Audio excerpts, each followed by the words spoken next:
Предвидената получасовна пауза во работата, вработените во Медиумската информативна агенција и денеска ја искористија за гласно да повторат дека земаат подпросечни плати и дека бараат зголемување за 30%. Од синдикалната организација кажаа дека примањата не им пораснале последниве 4 години, наспроти 78% порастот на платите на функционерите. Нивното упатено барање до владата со месеци е игнорирано. Бараме зголемување на платите во МИА за 30%, што е за 2,5 пати помалку од 78% зголемувањето на платата на функционерите. Додека за другите барања потребни се системски решенија, барањето за зголемување на платите е најлесно за решавање. Треба само да се стави на дневен ред на седница на влада.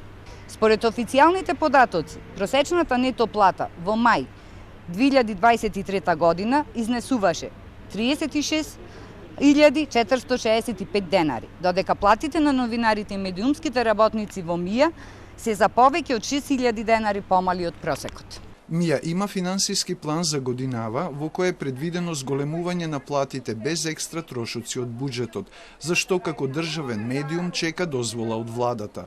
Оттаму вчера кажаа дека барањето за повисоки плати е во владина процедура и за него ќе се одлучува на една од наредните седници. А 32 вработени во комунална хигиена, кои по протестите на почетокот на месецот што го претворија Скопје во депонија, добија отказни решенија, ја тужат директорката Мазнева Николич, зашто противзаконски ги отпуштила, велат од гранковиот синдикат СУТКОС.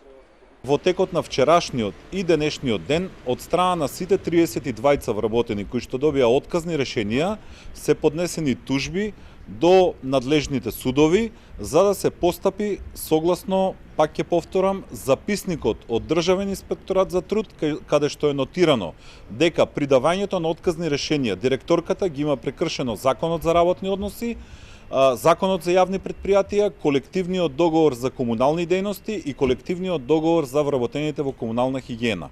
По упатени приговори од избрканите одлучуваше управниот одбор на комунална хигиена. Тој врати на работа 6 работници. Од СУТКОС велат дека не е јасно по кој критериум за помал дел од нив се прифатени приговорите, а за поголем дел не се прифатени, кога сите биле отпуштени според членот 176 од Законот за работни односи и Законот за предпријатија.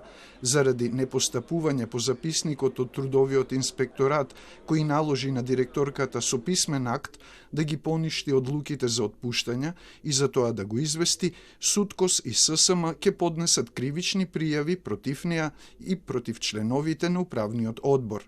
За ова Мазнева не сакаше да зборува. Во телефонски разговор ни кажа дека по комплетирање на случајот ќе одржи пресконференција.